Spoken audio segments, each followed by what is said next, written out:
Bueno, buenas tardes, noches a todos. Bueno, bienvenidos ya al noveno encuentro de los seminarios de urología del curso de posgrado de la Facultad de Ciencias Médicas de la Universidad Nacional de Rosario. Primero y antes que nada, agradecer otra vez al Laboratorio ELIA que nos permite tener esta plataforma para poder estar conectados todos.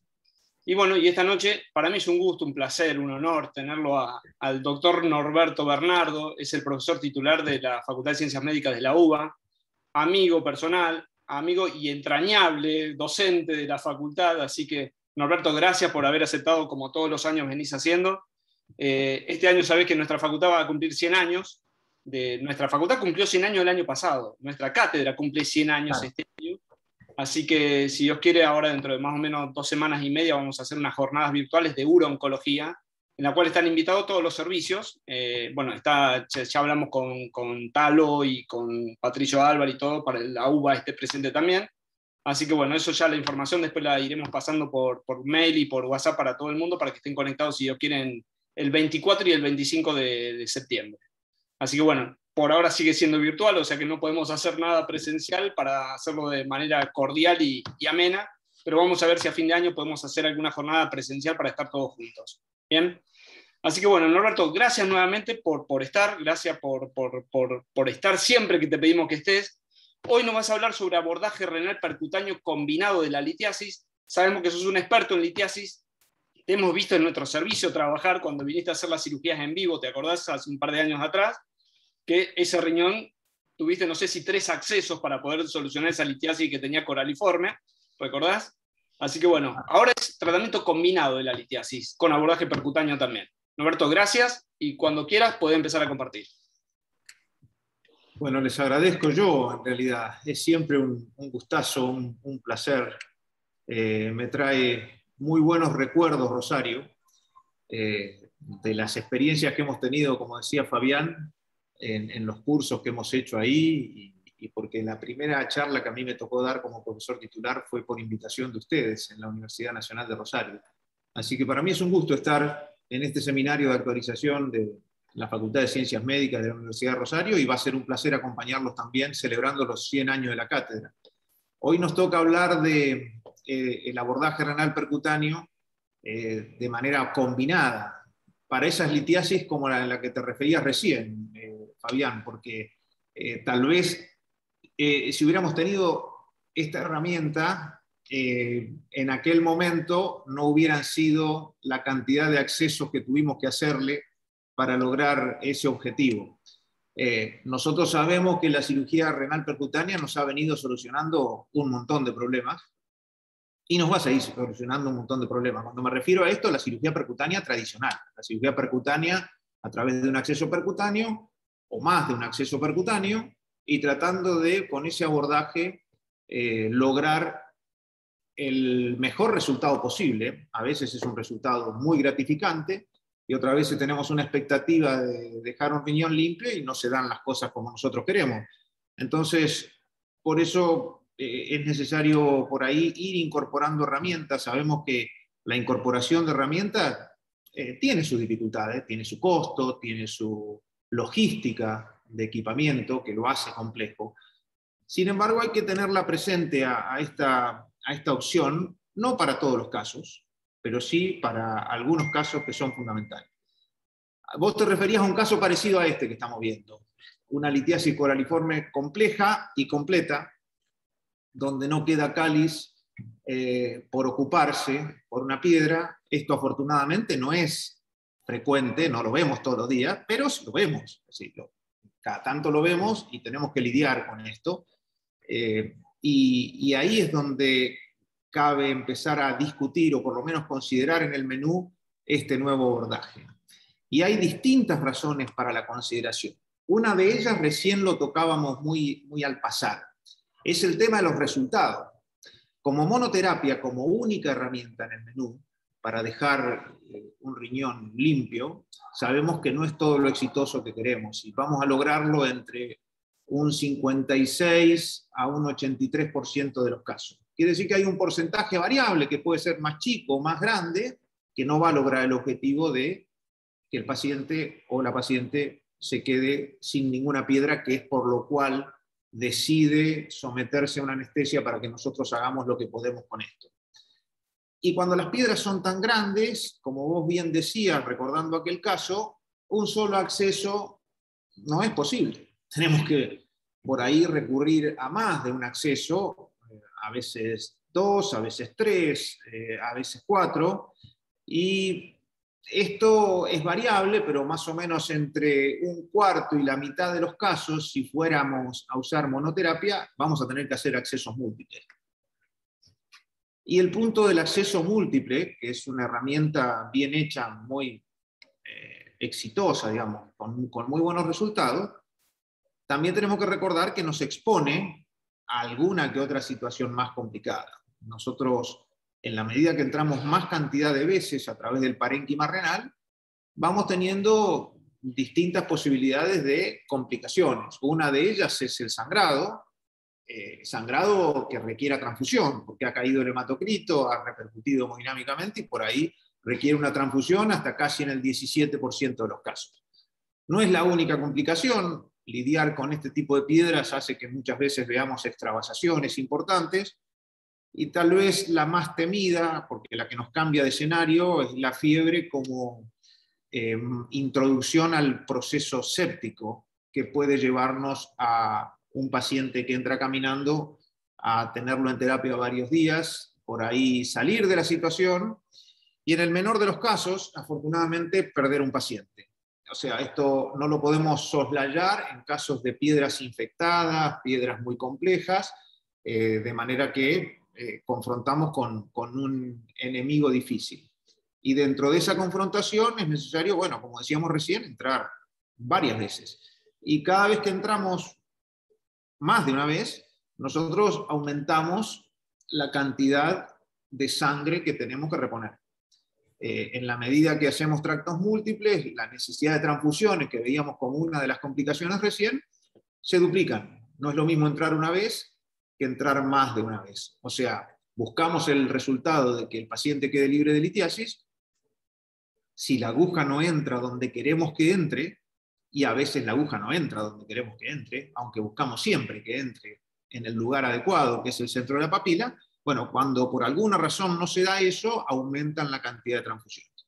Las transfusiones por ahí en nuestro país no le damos tanta importancia en términos de riesgo de adquisición de enfermedades y en términos de costo. En Estados Unidos se le da fundamentalmente el tema del costo, porque cada bolsa de transfusión al sistema americano le cuesta $1000. Eso a nosotros no nos cuesta, pero nos cuesta algo, no nos sale gratis. Entonces tenemos que tratar de disminuir al mínimo la posibilidad de tener que transfundir a un paciente. Como sangraban y han sangrado los tractos grandes cuando no entran por el centro de la papila, se buscó que si íbamos a hacer algo mal, lo hiciéramos con menos daño, entonces hacerlo a través de un tracto un poco más pequeño. La idea de la mini percutánea surgió por una agresión menor en pacientes pediátricos. O sea, a un paciente pediátrico no se le podía poner los tamaños de camisa de amplas tradicionales, porque eso claramente, si extrapolamos 1 centímetro al tamaño renal, en un paciente pediátrico esto le genera mucho daño. Entonces, para la población pediátrica, cuando es necesaria la cirugía percutánea, claramente el acceso con una disminución en el diámetro de la camisa es lo que corresponde. Esto después se extrapoló a la vida adulta en lo que se llamó mini-perc, con todas las variables habidas y por haber, e inicialmente se lo redujo a esta herramienta, para no ser tan agresivo, hasta las piedras que eran de 2 centímetros, que no eran las piedras que estábamos discutiendo al principio cuando hacíamos la introducción. Y lo que se vio es que no había una diferencia en el daño del parénquima en la medida que los diámetros eran más pequeños. Por eso en el menú nos han puesto una gran cantidad de opciones con el objetivo de reducir, pero dentro de esa reducción hay alguna que es funcional y hay alguna que se adecua a situaciones muy puntuales. Concretamente la micropercutánea, que es introducir prácticamente una aguja. En las piedras complejas que las estábamos viendo recién, solamente tendría lugar para desplazar una piedra de un cáliz hacia la pelvis, porque no podríamos estar haciendo como opción micropercutánea en piedras de este tamaño. Entonces, está dentro del armamentarium, es uno de los escalones, pero lo que es mini percutánea como gran ventaja con respecto a lo convencional es aquello que anda de 16 para abajo. Digamos, se establece como mini percutánea de 16 a 20, pero en realidad lo que claramente presenta ventajas es de 16 para abajo en cuanto al diámetro de la camisa. Esas indicaciones para piedras grandes no han sido muy estandarizadas todavía en las guías, y en principio se refería a piedras de tamaño mediano si era monoterapia, si esto se hacía como monoterapia. Piedras muy duras, que obviamente no tenían mucha más opción y tampoco eran alcanzables por la ureteroscopía flexible. Y lo que ocurrió, empezó a aparecer literatura de resultados muy contundentes por la cantidad y por la calidad de los trabajos, es que en China el acceso mínimamente invasivo a través de un tracto de menos de 16 French es prácticamente el estándar, mientras que en el resto del mundo nos hemos movido un poco lentos con respecto a esto. Los chinos establecen este tracto como una situación estándar, y en realidad los resultados que muestran, aún en piedras muy grandes, sí haciendo acceso múltiple, esto está claro, ellos hacen acceso múltiple, son bastante alentadores para ser considerados. Pero siempre estamos hablando de entrar a través de la piel y atravesar algún segmento del parénquima renal. Esto con las complicaciones que veíamos hoy al principio. Entonces, hacerlo a través de un trayecto más chico, ¿voy a tardar menos? No, porque tengo que o romper muy rápido o tengo que sacar piedras que antes salían en tamaños más grandes de manera muy rápida. Entonces, esto, al mismo objetivo de piedra que veíamos al principio, entre macropercutánea o convencional y mini percutánea, el tiempo claramente juega a favor en cuanto a menor tiempo, a brevedad, en cuanto a lo convencional. Y el tiempo se prolonga en el acceso mini percutáneo. Sí, claramente, las disminuciones de sangrado que requieran transfusiones juegan muy a favor de la mini percutánea. Pero las piedras, como insisto, veíamos al principio, para reducir piedras infectadas y de gran tamaño, nos vamos a quedar un poco cortos a la hora del resultado stone free, no a la hora de evitar complicaciones. Y buscando evitar complicaciones empezaron a forzar condiciones, inclusive hay trabajos en la literatura que para piedras muy complejas planteaban ureteroscopías flexibles en 3, 4 y 5 procedimientos. ¿Con qué objetivo? Y tratando de evitar entrar a través del parénquima, porque no entrando a través del parénquima se reducía ¿cuál la complicación más temida? El tema del sangrado. Se reducían las complicaciones que tenían que ver con las transfusiones. La cantidad de procedimientos múltiples para un coraliforme es casi una contraindicación, y mucho más si estamos hablando de piedras infectadas, porque ahí podemos jugar no con el sangrado, pero con una complicación más severa, que es con la septicemia. Entonces, seguimos aportando elementos y tenemos la macropercutánea, la mini percutánea y la ureteroscopía flexible. Y en determinado momento se empezó a pensar, ¿por qué no juntamos del menú esto que tenemos y vamos eligiendo la mejor situación posible? Y la primera vez que se plantea esto, se lo plantea de la manera en que lo hacen los americanos, que fue poniendo el paciente en decúbito prono, pero combinar la ureteroscopía flexible con el acceso percutáneo en decúbito prono no es una situación muy cómoda, no es confortable, no es muy confortable. Por eso creo que desde el trabajo de Scofone, tomando la ventaja de la posición de Valdivia, desarrolla el concepto de SIRS, que es este abordaje endoscópico combinado a través de la ureteroscopía flexible y de la cirugía renal percutánea que veníamos haciendo.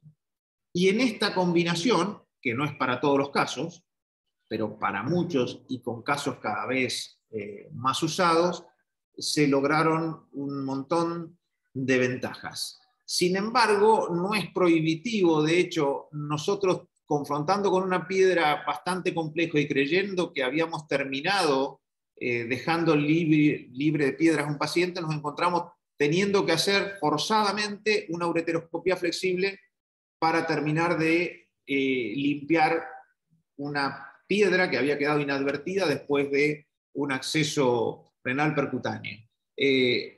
No digo que sea la más cómoda de estas situaciones, pero sí que merece ser intentada si inadvertidamente en algún momento uno percibe que nos está quedando una piedra. Yo creo que es el momento en que el paciente está anestesiado y uno puede recurrir a un elemento más para dejarlo libre de piedras en vez de diferir para hacer unos procedimientos auxiliares que ya vamos a ver después. Entonces, esto que planteó Scofone claramente lograba que no hubiera tantos accesos múltiples y usar la ureteroscopía flexible para llegar a aquellos lugares del riñón donde el único acceso percutáneo no lograba llegar. Uno podía llegar a decir, allá está la piedra, pero no es posible llegar con un nefroscopio rígido, y aún con un nefroscopio flexible, a veces la angulación impide ir sobre un cáliz vecino, y entonces ni siquiera el uso de elementos flexibles venía a solucionar esto. Entonces era el ureteroscopio flexible el que podía así llegar a la totalidad de los cálices dentro del sistema renal para ir a buscar esas piedras residuales. Entonces, este abordaje ha seguido sumando situaciones, y es que también nos permite ver la aguja cuando entramos, porque el ureteroscopio flexible permite eso, pero incorporando ecografía nos permite ver qué pasa fuera del riñón cuando entra la aguja, porque uno de los temores que hemos tenido es qué pasa si la aguja no va por el trayecto deseado y pudiera tener un órgano interpuesto. Y la ecografía nos permite ir monitoreando eso, y aparte de disminuir la cantidad de radiación que nosotros recibimos. Y tener certeza que lo que nosotros buscamos se dé, que es entrar en el centro de la papila, siempre pudiendo ser monitoreado esto con el ureteroscopio flexible, cuando esto deliberadamente arranca con este plan. Es decir, vamos a hacer las dos cosas, no cuando inadvertidamente tenemos que recurrir a hacer este plan para poder dejar al paciente libre de litiasis. Entonces, aparte de agregarle esto, un segundo, disculpen, aparte de agregarle esto, lo que se logró fue reducir el trayecto mirando cómo se producía la dilatación desde adentro. Es decir, viendo que la dilatación llegaba hasta un diámetro adecuado para el diámetro del infundíbulo. Porque nosotros cuando usábamos la dilatación convencional, era el mismo traje para todos los tamaños. Y en realidad hay infundíbulos que son chicos, y si uno usaba el traje grande, podía terminar rompiéndolo. Y esto es una de las situaciones que nos permite de manera combinada distinguir cuál es el límite si estuviéramos en presencia de un infundíbulo de un diámetro más pequeño. Entonces, esta es otra de las cosas que para piedras muy complejas, ya que nos vamos a complejizar en cuanto al armamentario, nos aporta una ventaja en ese momento. Y la otra situación, que lo hablábamos inicialmente con Fabián, es, bueno, si yo no llego por el tracto de la percutánea, tengo que tener la posibilidad de acceder a través del ureteroscopio flexible, no para romper en realidad, sino para atraer una piedra, acercarla a que siga rompiendo el tracto de la nefrostomía. Y en algunos casos muy complejos, uno podría utilizar a través del canal de trabajo del ureteroscopio flexible el láser para poder fragmentar esa piedra que quedó allá lejos y que no puedo mover porque el tamaño de esa piedra que me quedó allá lejos es suficientemente grande como para que no salga por el infundíbulo, y entonces necesito al menos romper algo para extraer después los fragmentos y ponérselos al servicio del trayecto de la nefrostomía. Una de las cosas que para lidiar con piedras muy difíciles cada vez estamos usando más es precisamente porque trabajamos con piedras muy grandes, como cuando empezábamos a trabajar con piedras grandes dentro de la vejiga. Empezar a trabajar con piedras grandes dentro de la vejiga con un láser de baja potencia a veces se convertía en una tortura, porque había que romper y romper y romper a una velocidad que iba generando fragmentos, y estamos hablando de piedras muy grandes, no de las piedras chicas. Entonces, también en las piedras grandes del riñón, cuando teníamos que lidiar con esto, tener potencia mayor nos empezó a simplificar, es decir, usar selecciones de seteo que eran para otro tipo de patología, más cercana a las de nucleación, de próstata, y sin embargo tiene una capacidad de vaporización de piedra muy grande. Entonces, ahí se empezó a usar la posibilidad de romper con láseres de mayor potencia y haciendo que el efecto Venturi que se logra a través del tracto pequeño circula la solución fisiológica de manera que hace succión sin que haya una succión activa, y esto favorece que la limpieza se vaya realizando sin tener que introducir piedras de cuerpo extraño, porque es la corriente lo que lo va limpiando, en realidad por el mismo efecto de succión y Venturi que va haciendo al correr el líquido que nosotros estamos irrigando, que se empieza a poner como una tormenta de nieve en algún momento, que eso significa que la piedra que se está rompiendo está desapareciendo de la pelvis renal y está yendo a la bolsa de Brinkhoff, porque la corriente es la que lo va llevando, lo va arrastrando para que vaya saliendo lentamente y disminuyendo la cantidad de piedra que nosotros tenemos que ir demoliendo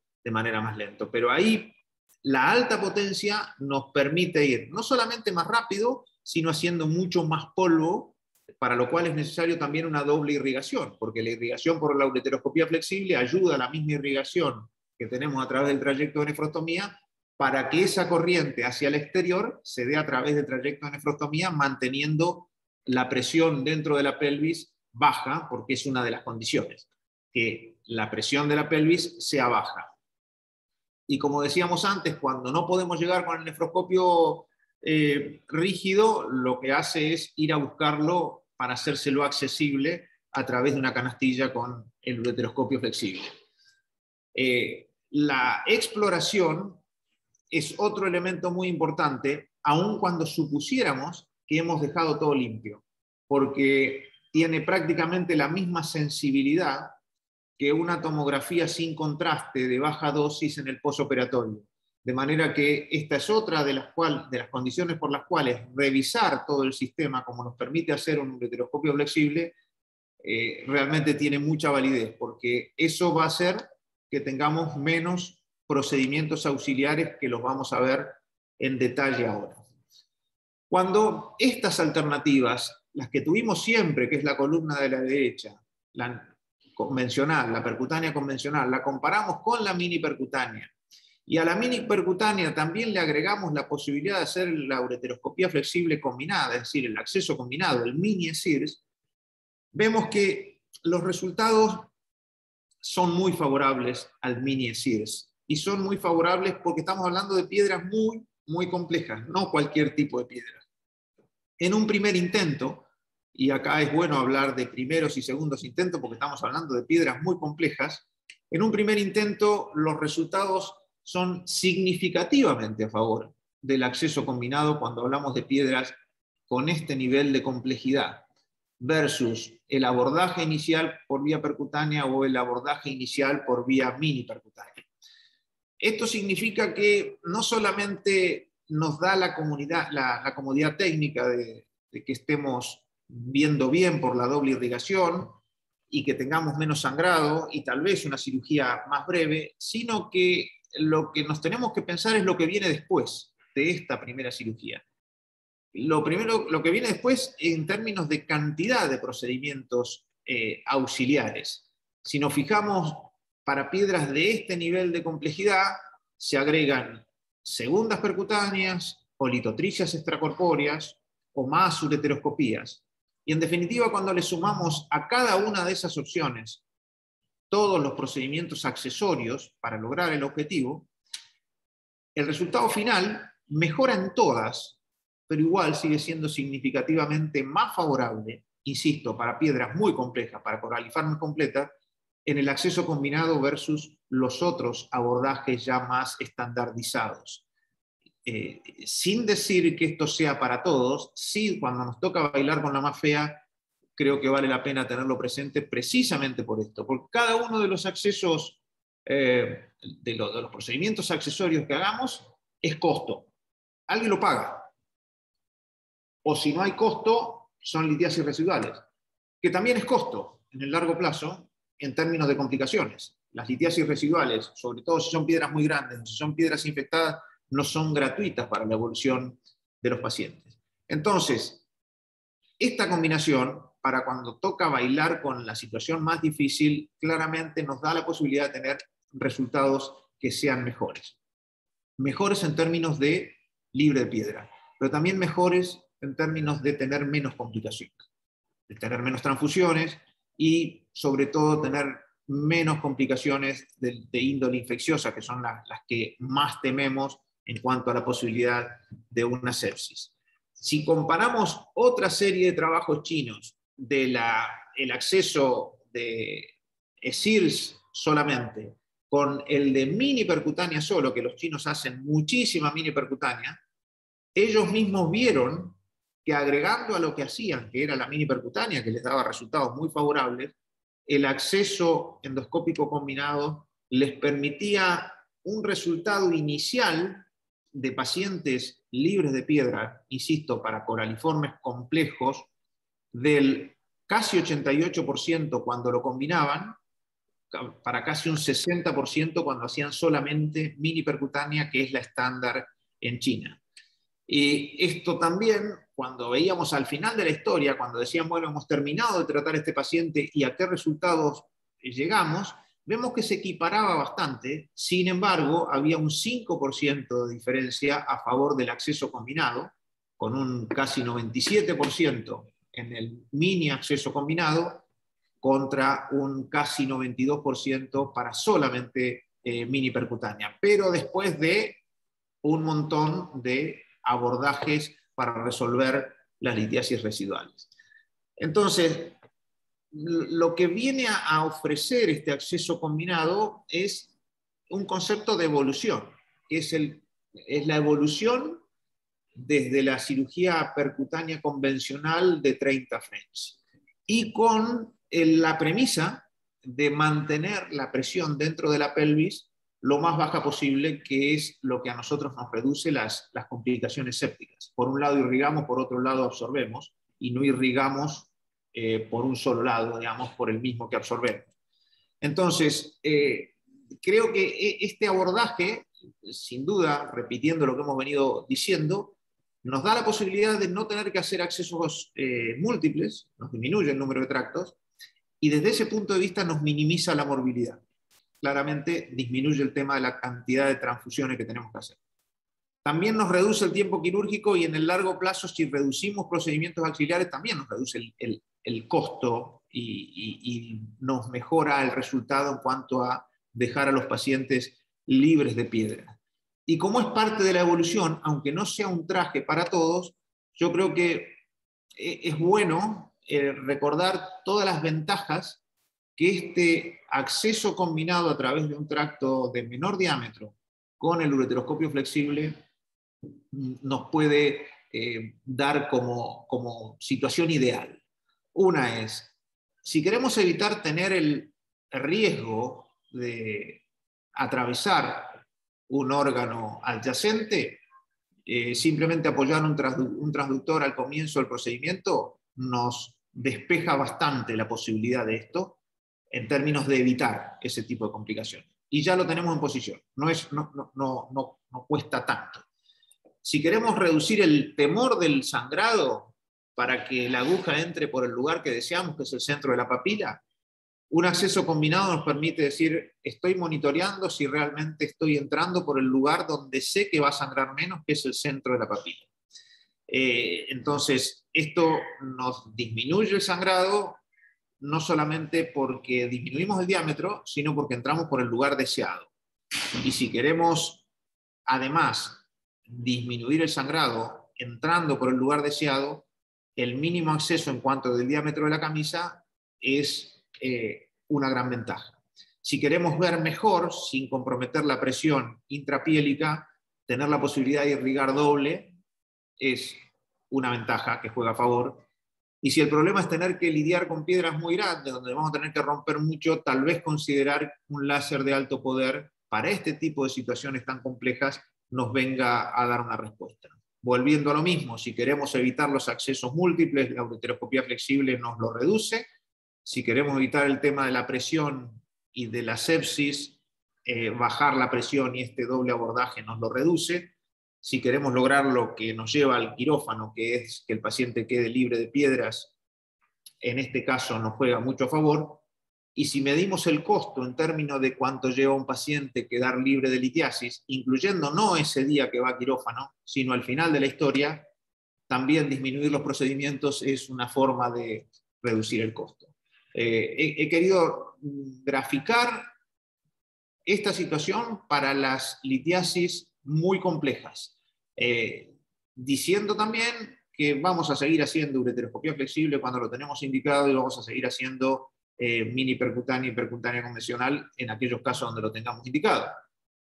Pero creo que esto es un nuevo, no es nuevo, pero sí una herramienta que tenemos que con más frecuencia tener presente a la hora de lidiar con las más difíciles del baile. Les agradezco la atención y creo que estamos abiertos a cualquier intercambio de consultas u opiniones para enriquecer la charla. Les agradezco. Totalmente, Norberto. Muchísimas gracias. Excelente la charla. Sinceramente hiciste un repaso de todo lo que es tratamiento con percutánea, mini percutánea y con ureteroscopía flexible y lo combinado que era el tema de la charla, ¿no? ¿Alguna pregunta del auditorio? ¿Alguien quiere...? Ahí estás. A ver, ¿alguien quiere hacer alguna pregunta? Norbert, ¿estás buscando para dejar de compartir? Sí. ¿Estás buscando eso? Un segundo. Bien. No, que minimicé la pantalla, les pido disculpas. A ver. Ahí está, te lo detengo yo. Ahí está, a ver, ahí está. Lo podía hacer, ahí estamos todos. Perfecto.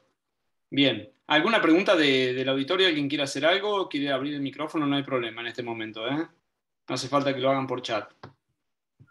A mí me resultó raro una sola cosa, Norbert, de la presentación, ¿no? En esa tabla donde se veía, digamos, la comparación de la mini combinada con la mini percutánea con la percutánea convencional, los porcentajes de, digamos, de segundos procedimientos, ¿por qué eran más bajos en la mini percutánea que en la percutánea convencional? Es más bajo porque ese es un trabajo oriental que cuando comparan se ponen a hacer convencional y no es lo que más hacen. Por eso te digo, por el número de la que hacen. Hacen mini percutánea para todo y cuando hacen convencional tienen más problemas que cuando hacen lo que hacen con los ojos cerrados, que es el acceso con mini percutánea. Claro. Y eso, claro. Eso es un sesgo del trabajo. Claro, porque resulta raro, ¿no? Es justamente lo que decías al principio, que es más lógico tener con una percutánea de un 30 French, un 28 French, un ampla de ese tamaño, tener menos, digamos, posibilidad de dejar piedra que hacer una mini perc.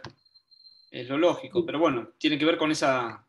Si es acceso único en litiasis de esa complejidad, o sea, si se atienen a no hacer accesos múltiples, hacer acceso único, eso condiciona a dejar litiasis residuales, porque estás peleando con una piedra muy compleja y si la vas a limitar a un acceso único, seguramente vas a reducir la posibilidad.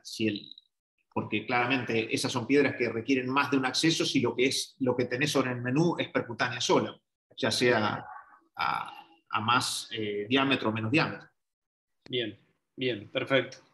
Hay una pregunta en el chat de Diego Barreiro.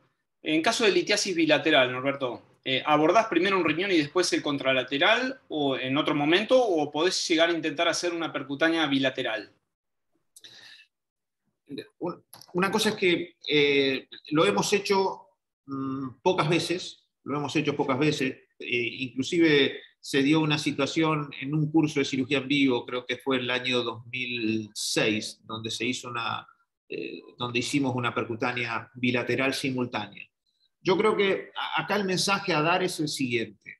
La cirugía percutánea es una cirugía compleja que generalmente nos lleva a quirófano por piedras que son complejas. Hemos visto todas las complicaciones que tenemos y tenemos que tener mucha seguridad en que no tenemos complicaciones para decidir ir a la otra unidad renal.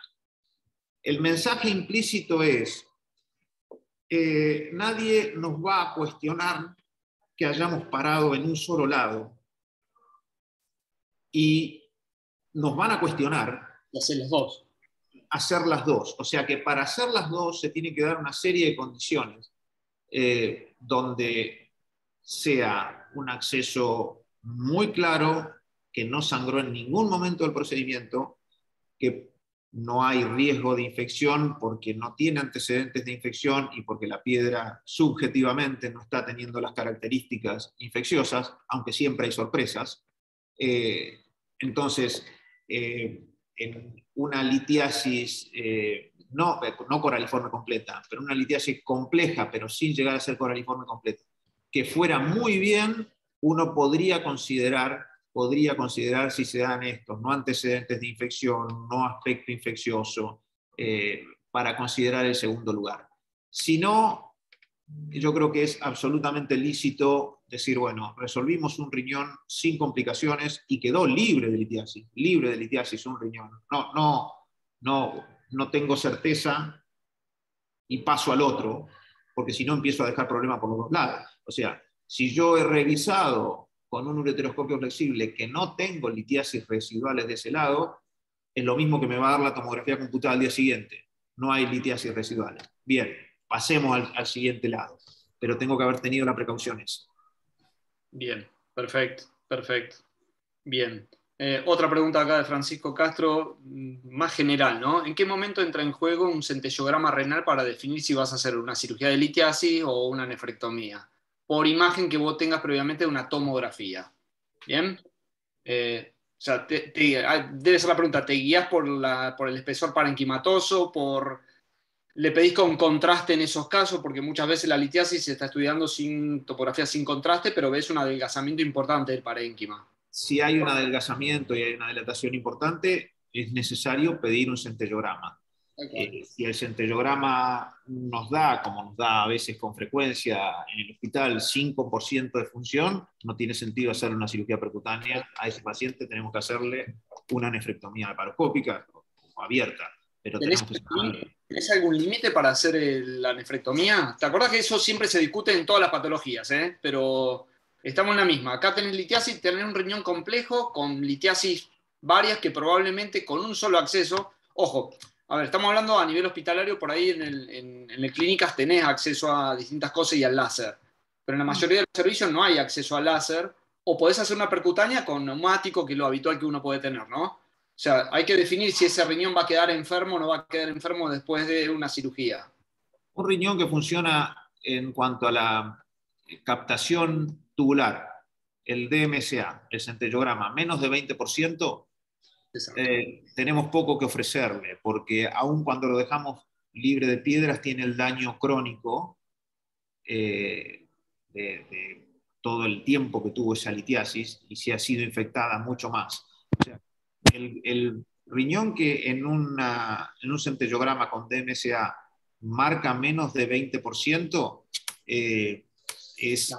en caso de unidad renal contralateral sana, no hay mucho para salvarlo, porque probablemente ese riñón nos dé más complicaciones dejándolo. Exacto. Porque ya es un daño crónico en cuanto a infecciones y demás, y ahí tal vez el paciente viva mejor como si hubiera nacido con un solo riñón si tiene la unidad contralateral sana.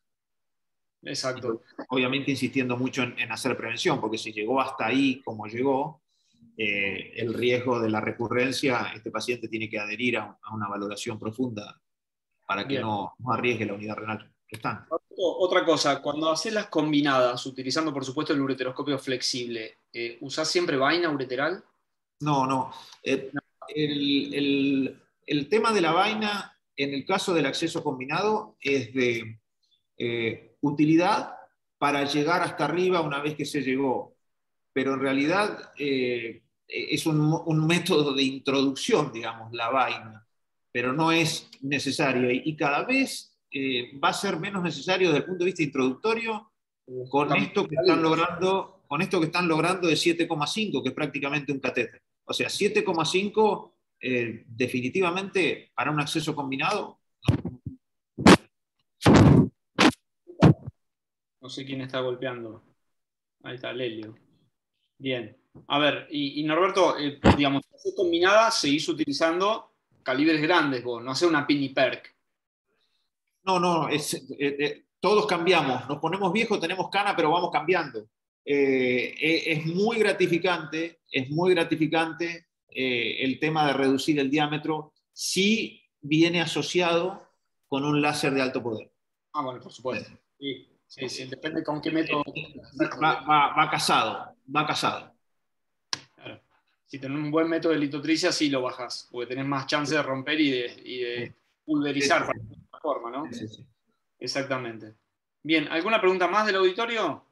¿Alguien quiere hacer alguna pregunta verbal? Bien. Bueno, yo creo que quedan muchas cosas por preguntar, no sé si nos animan o no, pero bueno. La idea ¿Puede, Fabián? ¿Cómo? Sí, Lelio, ahí estás. Perfecto. Profe. Primero saludarlo al profesor Bernardo, gran amigo. ¿Cómo anda? Siempre recuerdo el brillante concurso que me dieron la posibilidad de ser tu jurado. Gracias, un grato recuerdo y un placer tenerte y escucharte. Gracias a ustedes por la invitación. Quería comentarte lo que hablabas de percutánea bilateral. Nosotros hace 15 días, un paciente con una litiasis compleja de un lado y otra no tanto del otro lado. Entonces, yo creo que lo más importante es consensuar con el paciente. Después de hablar con el paciente y decirle que si tenemos éxito, no hay sangrado, no hay ningún problema en el primer acto quirúrgico, nosotros podemos proceder con el segundo. Con esa anuencia del enfermo y de la familia, uno puede proceder y fue así que lo hicimos. Realmente la posición de Valdivia nos da esa posibilidad, sobre todo teniendo toda la tecnología, digamos, el láser, el ureteroscopio flexible, que lo introdujimos en este caso por el tracto de nefrostomía. Y bueno, el paciente estuvo 2 horas con una percutánea y una con la otra, y bueno, se ahorró una anestesia, incluso no hubo ningún problema, ninguna complicación y se externó a las 48 horas. Yo creo que es una manera de hablar, una de las maneras de hablar bien con el paciente, con el anestesista, cómo resulta el estado general, el estado anestésico terminado el primer procedimiento y seguir con el segundo. No es imposible, digamos, hay que hacerlo de manera consensuada. Eso es lo que yo quería agregarte. Perfecto.